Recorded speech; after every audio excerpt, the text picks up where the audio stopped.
Hi friends, मैं आकांक्षा शर्मा जी की with आकांक्षा में आपका स्वागत करती हूँ। मध्य प्रदेश महिला सुपरवाइज़र के लिए जो 3000 प्रश्नों का हमारा कोर्स चल रहा है, उसका हम 7वां भाग करने वाले हैं। इसके पहले 6 भाग कर चुके हैं। नहीं देखे हैं तो प्लीज़ देख लीजिएगा।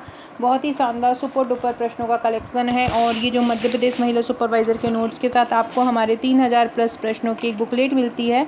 उसमें से ही ये क्वेश्चन मैं आपको करवा रही हूँ। तो चलिए स्टार्ट करते हैं। फ्रेंड्स, ये वो बुकलेट है जो आप लोगों को हमारे महिला सुपरवाइज़र की 7 बुकलेट जो मिलती है उनमें से एक बुकलेट यही मिलती है। तो इसी में ये क्वेश्चन कवर है। पहला क्वेश्चन है, NBHM के अंतर्गत पूर्वोत्तर राज्यों की हिस्सेदारी है। एक सेकेंड। तो पहला क्वेश्चन है, NBHM के अंतर्गत पूर्वोत्तर राज्यों की हिस्सेदारी कितनी है। देखो, जो कोई भी राज्य होता है, कोई भी योजना चलती है तो उसमें कुछ परसेंटेज केंद्र देता है सहायता के लिए, कुछ राज्य सहायता देते हैं। तो इसमें क्या होता है, पूर्वोत्तर राज्यों में जैसे कि हमारे मध्य प्रदेश में मोस्टली ये होता है कि 75 कुछ योजनाओं में 75% केंद्र देता है और 25% राज्य देता है। लेकिन पूर्वोत्तर राज्यों की जो योजनाएँ रहती हैं उसमें जो केंद्र है वो 90% देता है, क्योंकि ये वैली क्षेत्र रहते हैं, घाटी क्षेत्र रहते हैं और पूर्वोत्तर क्षेत्र रहते हैं। तो इसके अंतर्गत वहाँ की जो राज्य सरकार होती है उनको केवल 10% NBHM मतलब जो नेशनल वैली हेल्थ मिशन है, जो पूर्वोत्तर क्षेत्र में जो स्वास्थ्य का मिशन रहता है, वहाँ पे 19 रेशो मतलब 90:10 का हिस्सेदारी रहती है। 90% केंद्र देता है और 10% राज्य देता है। अगला क्वेश्चन है, राष्ट्रीय आयुष मिशन के कार्य क्या हैं। राष्ट्रीय आयुष मिशन उन्नत शिक्षण संस्थाओं की वृद्धि बिल्कुल है, दवाओं हेतु कच्चे माल की निरंतर उपलब्धता ये भी है, और दवा प्रयोगशालाओं की संख्या में वृद्धि ये भी है। तो ये सभी ही इसका आंसर हो जाएगा। अब आपसे पूछें कि राष्ट्रीय आयुष मिशन की स्थापना कब हुई थी, बहुत इंपॉर्टेंट है। इसका आगे क्वेश्चन भी मिलेगा। ये वाला जो हमारा 3000 प्रश्नों का प्रैक्टिस सेट है, इसमें ये वाला क्वेश्चन भी दिया हुआ है, तो ये भी आपको याद रखना है। 29 सितंबर 2014 राष्ट्रीय आयुष मिशन की स्थापना कब हुई थी। 29 सितंबर 2014 को राष्ट्रीय आयुष मिशन की स्थापना हुई थी। कब हुई थी? 29 सितंबर 2014 को हुई थी। और ये एक केंद्र प्रायोजित योजना है जो भारत सरकार के स्वास्थ्य और परिवार कल्याण मंत्रालय के अंतर्गत चलाई जा रही है। एक और क्वेश्चन आपसे पूछ सकते हैं, राष्ट्रीय आयुष मिशन को किस पंचवर्षीय योजना में आरंभ किया था। तो आपको याद रखना है, जो राष्ट्रीय आयुष मिशन है उसको 12वीं पंचवर्षीय योजना में आरंभ किया था। राष्ट्रीय आयुष मिशन को किस पंचवर्षीय योजना में आरंभ किया? तो राष्ट्रीय आयुष मिशन को 12वीं पंचवर्षीय योजना में आरंभ किया था। और कब आरंभ हुआ था? 29 सितंबर 2014 को हुआ था। भारत सरकार के स्वास्थ्य और परिवार कल्याण मंत्रालय के आयुष विभाग द्वारा हुआ। उद्देश्य था स्वास्थ्य सेवाओं को किफ़ायती रूप से पूरे देश में आसानी से उपलब्ध कराना, ये इसका उद्देश्य था। तो ये सभी आपको याद रखना है। राष्ट्रीय आयुष मिशन क्या है? केंद्र प्रायोजित योजना है। कब आरंभ हुई? 29 सितंबर 2014 को। किस योजना में हुई? 12वीं पंचवर्षीय योजना में हुई। और आयुष जो स्वास्थ्य सेवाएं हैं उनको सस्ती दरों पर उपलब्ध कराना इसका मेन कार्यक्रम है। तो ये सभी आपको याद रखना है। राष्ट्रीय, और ये भी पूछ सकते हैं किस मंत्रालय ने की, तो ये भी आपको याद रखना है, स्वास्थ्य और परिवार कल्याण मंत्रालय हुई है। और पहले जो भारत सरकार द्वारा भारतीय चिकित्सा प्रणाली और होम्योपैथी एक विभाग बनाया गया था, ICMH एक विभाग बनाया गया था, ICMH, उसकी जगह पे ये आयुष कर दिया गया। आयुष में आयुर्वेद, ये आयुष है, ए से आयुर्वेद हो जाता है, वाई से जो यूनानी हो जाता है, फिर होम्योपैथी हो जाता है, एस से तो इस, और ये प्राकृतिक चिकित्सा हो जाती है, तो योग हो जाता है, वाई से योग हो जाता है, यू से यूनानी हो जाता है। तो इस प्रकार से ये आयुष है। तो आयुष यूनानी, आयुर्वेदिक, होम्योपैथी, इनसे मिलकर सब बना हुआ है।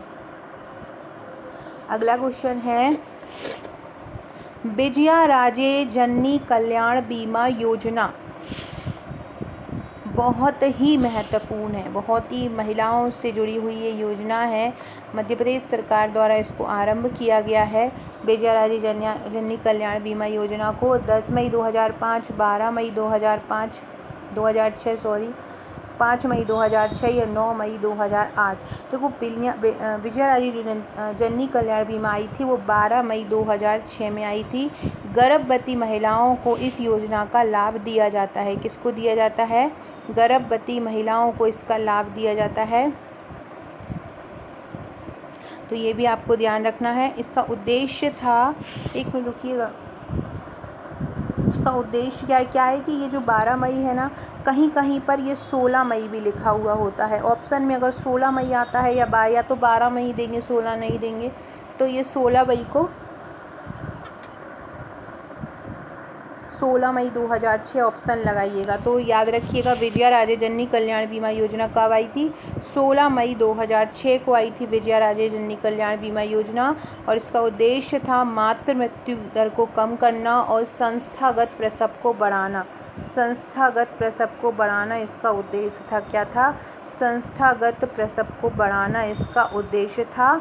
और मतलब संस्थाओं में ही जाके प्रसव, वो घरों में नहीं प्रसव कराया जाए, ये उसका उद्देश्य था। कब आई थी? 12 मई 2006 को आई थी। पूरे प्रदेश में इसको लागू किया गया और उद्देश्य था मातृ मृत्यु दर कम करना। तो ये सभी चीज़ें आपको याद रखना है। 12 मई 2006, कहीं कहीं पर गूगल में वेबसाइट में कहीं पे 16 मई दिया है और कहीं पे 12 मई, लेकिन जो प्रमाणिक है वो 12 मई है।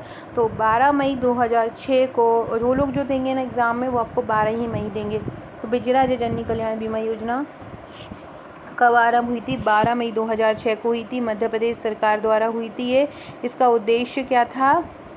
संस्थागत प्रसव को बढ़ावा देना, मातृ मृत्यु दर और शिशु मृत्यु दर में कमी लाना इस योजना का उद्देश्य था। और जो भोपाल में एक जयप्रकाश अस्पताल है, वहाँ पर इसका शुभारंभ की हुआ था। कहाँ पे हुआ था? भोपाल का एक जयप्रकाश अस्पताल है। कौन सा? जयप्रकाश। भोपाल का जयप्रकाश अस्पताल है, वहाँ पर इसका आरंभ हुआ था। अगला क्वेश्चन है, संस्थागत प्रसव बढ़ाने हेतु कौन सी योजनाएं? आप खुद ही लगा देंगे, अभी मैंने आपको बताया है। संस्थागत प्रसव बढ़ाने की कौन सी योजना है? विजयाराजे जननी कल्याण योजना है। कब आई थी? 2006 में आई थी। इसके बाद राष्ट्रीय आयुष मिशन आपसे पूछे तो अभी हमने पढ़ा है 2014 में आया था। जननी सुरक्षा योजना 2005 में आई थी। और राष्ट्रीय शहरी स्वास्थ्य मिशन 2013 में आया था। राष्ट्रीय ग्रामीण स्वास्थ्य मिशन की बात करें NRHM की, तो वो 2005 में आया था। और राष्ट्रीय शहरी स्वास्थ्य मिशन की बात करें तो ये नेशनल अर्बन हेल्थ मिशन हो जाएगा, तो ये 2013 में आया था। चारों की चारों ही योजना बहुत इंपॉर्टेंट है, अच्छे से कर लीजिएगा। अगला क्वेश्चन आप खुद से देने की सोचिए, मैंने अभी आपको बताया है। विजयाराजे जननी कल्याण योजना के बारे में 12 मई 2006 को ये आरंभ हुई थी। विजयाराजे जननी कल्याण बीमा योजना से लाभान्वित कौन कौन होंगे? अनुसूचित जनजाति की महिलाएं, शहरी महिलाएं या राज्य की BPL महिलाएं, इसमें से कौन है जो ये लाभ देंगे? इसमें जो एक पॉलिसी भी बनेगी उसका, एक सेकेंड। तो विजयाराजे जननी बीमा कल्याण योजना में लाभान्वित कौन कौन होंगे? अनुसूचित जनजाति की महिलाएं, ये भी होंगी, ये भी होंगी। ये BPL महिलाएं स्पेशली होंगी। कौन सी होंगी? BPL महिलाएं। जो भी गरीबी रेखा से नीचे महिलाएं आती हैं वो विजयाराजे जननी कल्याण बीमा योजना के लिए पात्र होंगी, है ना। तो योजना का लाभ लेने वाली महिलाओं को BPL कार्ड जरूर होना चाहिए। योजना के पहले 3 महीने गर्भवती महिलाओं को पूरे प्रसव पूर्व जांच का प्रमाण पत्र देने की भी आवश्यकता नहीं होगी, लेकिन अगले 3 माह योजना का लाभ कम से कम एक प्रसव पूर्व जांच का प्रमाण पत्र दिखाने पर ही होगा। ये भी आपको याद रखना है, क्योंकि हाँ, एक बात मेरी बहुत अच्छे से समझ लो कि जो मध्य प्रदेश में सुपरवाइज़र का जो एग्ज़ाम होना है वो शिफ्ट में होगा, और शिफ्टों में उसका एग्ज़ाम होगा। और कभी भी ये मतलब कोई भी क्वेश्चन, ये टॉपिक जैसे विजयाराजे जननी कल्याण है, इससे भी 5-10 प्रश्न बन सकते हैं। एक पे एग्ज़ाम नहीं होना है कि चलो ये याद कर लो कब आरंभ हुई थी, किसने की थी आरंभ, कहाँ से हुई थी, बस ऐसा नहीं है। क्योंकि शिफ्ट में एग्ज़ाम होना है तो एक टॉपिक को आप इतना डीपली पढ़ना है कि उस टॉपिक से संबंधित 15-20 पृष्ठ भी आते हैं ना, तो कोई भी शिफ्ट में आए आप उसको बहुत अच्छे से कर लो। बाकी जब एग्ज़ाम होगा, नोटिफिकेशन आएगा, एक एक शिफ्ट होगी, तो हम उसमें बहुत अच्छे से उसी शिफ्ट को बहुत अच्छे से टारगेट करके अच्छे से कर लेंगे। लेकिन अभी जो बोल रही हूँ, ज़्यादा से ज़्यादा, जितना ज़्यादा से ज़्यादा आप एक टॉपिक को पढ़ पाएँ, वही मेरा उद्देश्य हो, वही मैं आपको कर। आप सोचो कि एक बुक ले लो मार्केट से और वही पढ़ लो, तो नहीं, ऐसा बिल्कुल नहीं होगा। एक बुक से कोई काम नहीं चलने वाला है। तो विजया राजे जननी कल्याण बीमा योजना से लाभान्वित कौन होंगी? मध्य प्रदेश की जो BPL महिलाएं हैं वो इससे लाभान्वित होंगी। अगला क्वेश्चन है, लो फिर इसका ये क्वेश्चन आ गया, विजया राजे जननी कल्याण बीमा योजना में कितनी राशि नकद प्रदान की जाती है? आरंभ कब हुआ था? 12 मई 2006 को। ठीक है, इसके बाद इसमें किसको लाभ दिया जाता है? इसमें BPL महिलाओं को लाभ दिया जाता है। उद्देश्य क्या होता है इसमें? उद्देश्य होता है संस्थागत प्रसव को बढ़ावा देना, ताकि ज़्यादा से ज़्यादा महिलाएं आएँ और हॉस्पिटल में ही प्रसव कराएं, क्योंकि घर में कराने से मातृ मृत्यु दर की जो समस्याएं हैं वो उत्पन्न हो जाती है। ये इसमें सफल अगर प्रसव हो जाता है तो चिकित्सा संस्थानों में महिलाओं को एक निर्धारित राशि भी दी जाती है। प्रसव के दौरान अगर महिलाओं की मृत्यु हो जाती है तो उसके बाद भी राशि दी जाती है। तो इसलिए ये बहुत इम्पॉर्टेंट योजना है। और इस योजना के अंतर्गत गर्भवती महिलाओं को जनन के समय चिकित्सीय खर्च की प्रतिपूर्ति के लिए 1000 रुपये दिए जाते हैं। तो अब आपको इसमें एक और फैक्ट याद हो गया है, विजया राजे जननी कल्याण योजना में कितने रुपए दिए जाते हैं? विजया राजे जननी कल्याण योजना में 1000 रुपये दिए जाते हैं। और यदि प्रसव के बाद 42 दिनों के अंदर मृत्यु हो जाती है तो उसके उत्तराधिकारी को 50,000 रुपये दिए जाते हैं। कितने दिए जाते हैं? 50,000 रुपये दिए जाते हैं। अगर योजना के अगर प्रसव के 42 दिनों, ये दिन भी याद रखना, आपसे पूछेंगे कि विजया राजे जननी कल्याण योजना में कितने दिनों के बाद जो माँ है उसकी मृत्यु होने पर 50,000 रुपये दिए जाते हैं, तो आपको याद रखना है 42 दिन। कितने? 42 दिन। ये भी बोल सकते हैं कि प्रसव के 42 दिन बाद अगर किसी कारण से खून की कमी, रक्तस्राव आदि कारण से महिला की मृत्यु हो जाती है तो उसके उत्तराधिकारी को कितने रुपये दिए जाते हैं? उत्तराधिकारी को 50,000 रुपये दिए जाते हैं। अगर ये सफलतापूर्वक प्रसव हो जाता है तो 1000 रुपये दिए जाते हैं। यदि महिला का प्रसव किसी निजी अस्पताल में होता है तो उस परिस्थिति में इस बीमा योजना का लाभ उन्हीं अस्पतालों को दिया जाएगा जो स्थानीय स्तर पर मुख्य चिकित्सा अधिकारी से संबद्ध हैं। एक और बात याद रखो, ये किसको दिया जाता है? BPL, विजया राजे जो योजना है उसका मेन यही है कि उसका लाभ किसको दिया जाएगा? BPL महिला को दिया जाएगा। और योजना के पहले 3 महीने गर्भवती महिलाओं को प्रसव पूर्व जांच देने की प्रमाण पत्र देने की आवश्यकता नहीं है, लेकिन अगले 3 महीने के बाद का जो है प्रमाण पत्र लगेगा। तो ये सभी चीज़ें आपको याद करना है। अगला क्वेश्चन देखते हैं, सुरक्षित प्रसव निश्चित करना किस योजना का उद्देश्य है? सुरक्षित प्रसव, देखो यहाँ पे और योजना तो दी नहीं है कि विजया राजे जननी दिए हो, तो सबसे पहले दिए जननी सुरक्षा योजना है ही कि हाँ ये इसका उद्देश्य सुरक्षित प्रसव निश्चित करना है। जननी सुरक्षा योजना मैंने पिछले 3-4 वीडियो में इसको बहुत अच्छे से कवर किया है। जननी सुरक्षा योजना ये राष्ट्रीय स्वास्थ्य मिशन के अंतर्गत कार्यरत है। राष्ट्रीय स्वास्थ्य मिशन मतलब NHM, ये राष्ट्रीय स्वास्थ्य मिशन के अंतर्गत कार्यरत है।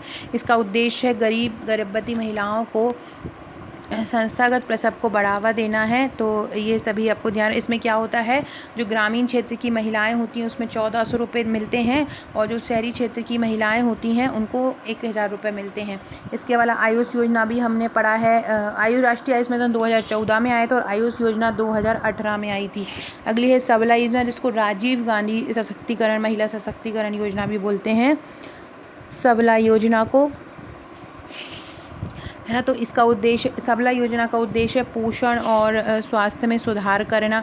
ये 2011 में आई थी सबला योजना। सबला योजना कब आई थी? 2011 में आई थी। इसको राजीव गांधी किशोरी सशक्तिकरण योजना भी बोला जाता है। और इसका उद्देश्य था 11 वर्ष से 18 वर्ष की महिलाओं को पोषण युक्त सुविधा देना। कब आरंभ हुआ था?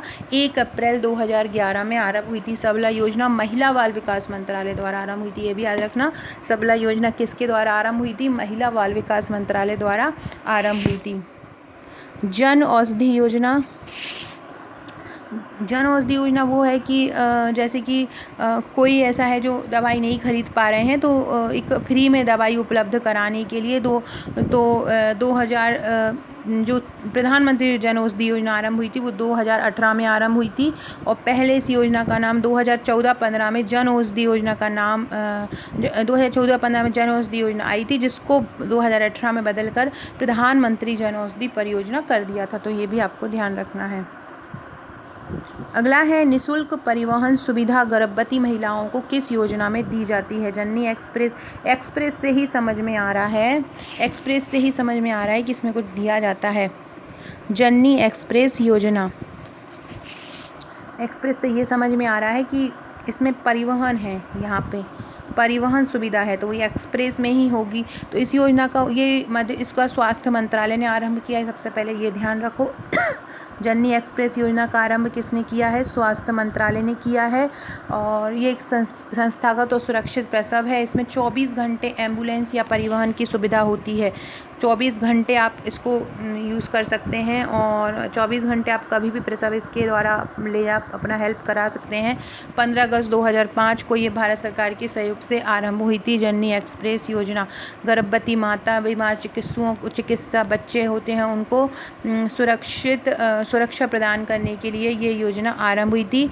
तो ये ध्यान रखना है, ये जननी सुरक्षा योजना नहीं है, जननी एक्सप्रेस योजना है, ये भी आपको ध्यान रखना है।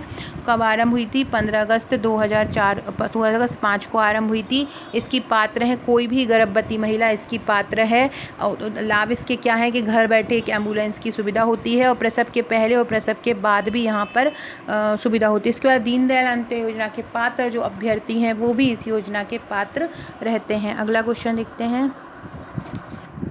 फ्रेंड, ये मेरे महिला सुपरवाइज़र के नोट्स हैं, बहुत ही शानदार सुपर डुपर। ये 7 बुकलेट आपको मिलती हैं पोषण और स्वास्थ्य की करंट डाटा के साथ पूर्व परीक्षा में आए हुए प्रश्न हैं। और इसकी अगली बुकलेट जो है वो योजना एवं संस्थाओं की है। 500 प्लस योजनाएं हैं, साथ में स्वास्थ्य नीति NFHS की रिपोर्ट, जो भी करंट डाटा है, नीति आयोग के सूचकांक सभी इसमें कवर किए हैं। और अगली बुलेट है सामान्य गणित तर्क शक्ति कंप्यूटर की, इसमें मॉडल प्रश्न सहित हैं। शिशु की प्रारंभिक देखभाल, कम से कम इसमें 500 लाइन और संपूर्ण फैक्ट कवर है। सिद्धांतों को भी एक जगह लिखा गया है क्योंकि सिद्धांतों से बहुत प्रश्न आते हैं। इसके अलावा सबसे ज़्यादा फोकस मैंने इन वस्तुनिष्ठ प्रश्न और 1000 वन लाइनर को किया। ये वस्तुनिष्ठ प्रश्न वही है जिससे मैं आपको अभी ये पढ़ा रही हूँ। अभी जितने भी क्वेश्चन मैंने कराए हैं इसी बुक से कराए हैं। मेरा जो 3000 प्रश्नों का कोर्स चल रहा है वो इसी से 1000 वन लाइनर में भी करंट डाटा, आंगनवाड़ी से संबंधित, महिलाओं से संबंधित प्रश्न, बजट से संबंधित, बाल बजट से संबंधित, जो भी प्रश्न महिला वाल करंट वाला आता है, करंट से संबंधित कोई महिलाओं से या बच्चों से संबंधित क्वेश्चन है तो वो यहाँ पे कवर किया है। अगली बुकलेट है नियम, अधिनियम, अधिकार, प्रबंधकीय गुण, शारीरिक रचना, विकास की अवधारणा। तो ये टोटल 7 बुकलेट मिलती हैं। सबसे मेन चीज़ जो इन 7 बुकलेट के साथ मिलता है वो है हमारा व्हाट्सएप का ग्रुप। इस व्हाट्सएप के ग्रुप में इतनी ज़्यादा तैयारी करवाने वाली हूँ ना मैं, इतनी अभी करवा भी रही हूँ। एक से एक तरीके के प्रश्न, एक से एक अच्छे प्रश्न दे रही हूँ जो एग्ज़ाम में आना ही है और जो एग्ज़ाम में आपको देखने को मिलेंगे और तभी आप बोलोगे कि हाँ ये मैंने जीके वित्तकांक्षा में देखा था और जीके वित्तकांक्षा में पढ़ा था। इतनी शानदार तैयारी करवा दूंगी आपके ग्रुप में और वीडियो में। और आप मेरे नोट्स पढ़िए, मेरा ग्रुप देखिए और वीडियो देखिए। आप बिल्कुल ऐसा नहीं होगा कि आपका सिलेक्शन नहीं होगा, आपका 100% सिलेक्शन होगा। बहुत सारे लोग हैं जो 1-1, 2-2 नंबर से रह जाते हैं, उनका सिलेक्शन ज़रूर होगा क्योंकि वो टू द पॉइंट जो इम्पॉर्टेंट है वही पढ़ेंगे। ग्रुप का मेरे पास मैसेज आता है कि आप लोग यूट्यूब पे पेज बना दीजिए, तो यूट्यूब पर मैं पेज नहीं बना सकती हूँ। बहुत सारे लोग हैं जो निःशुल्क पढ़ना चाहते हैं, तो यूट्यूब पर सेवाएं मेरी निःशुल्क रहती हैं। हाँ, लेकिन कुछ चीज़ें हैं ऐसी कि जो मुझे भी जो अपने टीम मेंबर्स को पेमेंट करना पड़ता है, तो उसके लिए हम एक ग्रुप बना देते हैं अपने नोट्स के साथ, तो जिससे हम उनका भी पेमेंट कर पाते हैं। तो इसलिए ग्रुप है। ग्रुप ये मान लीजिए आपके लिए ग्रुप एक ऑनलाइन कोचिंग है और ऑफलाइन आपके पास ये नोट्स जाते हैं। Only 1399 plus. आजकल ऑनलाइन कोचिंग का ही चार्ज है 1200 रुपये। हम आपको 7 बुकलेट घर पे भी पहुंचा रहे हैं, बाकी ग्रुप में भी तैयारी करवा रहे हो, यही हमारा चार्ज है। बाकी अगर किसी के साथ कोई परिस्थितियां आ जाती हैं, कोई हमसे बोलता है, जितना हमसे हो पाता है डिस्काउंट 100-200 वो हम कर देते हैं। वो जब वो स्थिति बिल्कुल हाँ रियल होती है कि तब हमसे नहीं होता कि हमारे से जितना बन पड़ता है हम उनकी हेल्प भी कर देते हैं। कोई ऐसी महिलाएं होती हैं जो घर से परेशान होती हैं या घर वाले उनकी मदद नहीं करते, तो जो भी हमसे इसमें डिस्काउंट हो जाता है, हमको भी कर देते हैं।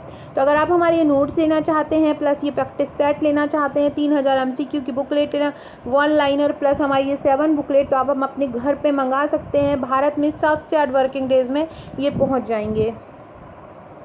इसके अलावा आपको हमारे एक व्हाट्सएप का ग्रुप भी मिलेगा, उस व्हाट्सएप के ग्रुप में भी जुड़ जाइएगा। वहाँ भी आपको महत्वपूर्ण फैक्ट मिलता रहेगा। स्पेशली सुपरवाइज़र के लिए बनाया है, वो पब्लिक ग्रुप है। एक पेड ग्रुप रहता है जिसमें मैं क्वेश्चन कराती हूँ, वो केवल आपको हमारे नोट्स के साथ मिलता है, और ये एक पब्लिक ग्रुप रहता है। समन्वित बाल विकास सेवा योजना कब आरंभ हुई थी? समन्वित बाल विकास सेवा योजना बहुत ही इम्पोर्टेंट क्वेश्चन है। इसको ICDS बोला जाता है। 1975 में ये आरंभ हुई थी। ICDS इसलिए बोला क्योंकि इसको एकीकृत बाल विकास योजना भी बोला जाता है, इंटीग्रेटेड चाइल्ड डेवलपमेंट प्रोग्राम। इसके अलावा इसमें क्या होता है, आपसे ये भी पूछ सकते हैं कि ये जो ICDS योजना है इसमें कितने वर्ष तक के बच्चों को जो है सेवा दी जाती है, पोषण प्रदान किया जाता है, शैक्षणिक सेवाएं दी जाती हैं। तो इसमें 0 से 6 वर्ष के बच्चों को, कितने, 0 से 6 वर्ष के बच्चों को, 0 से 6 वर्ष के बच्चों को इसमें सेवाएं दी जाती हैं। कितने वर्ष के बच्चों को दी जाती हैं? 0 से 6 वर्ष के बच्चों को इसमें सेवाएं दी जाती हैं। तो ये सेवाओं से मतलब है पोषण युक्त सुविधा प्रदान की जाती है, गर्भवती महिलाओं, स्तनपान करने वाली महिलाओं को स्वास्थ्य और पोषण प्रदान किया जाता है। तो ये आपको ध्यान रखना है। कब आरंभ हुई? एकीकृत बाल विकास योजना 1975 में। 1900 समन्वित बाल विकास योजना को ही हम बोलते हैं क्या? एकीकृत बाल विकास योजना। किसको बोलते हैं? समन्वित बाल विकास योजना को ही बोला जाता है। ये बचपन का विकास कार्यक्रम है। क्या है ये? बचपन का ये विकास कार्यक्रम है। सो फ्रेंड्स, ये थे हमारे आज के क्वेश्चन। अगले क्वेश्चन हम नेक्स्ट वीडियो में पढ़ेंगे। वीडियो अच्छा लगे तो लाइक शेयर सब्सक्राइब जरूर कीजिएगा। Okay friends, thank you.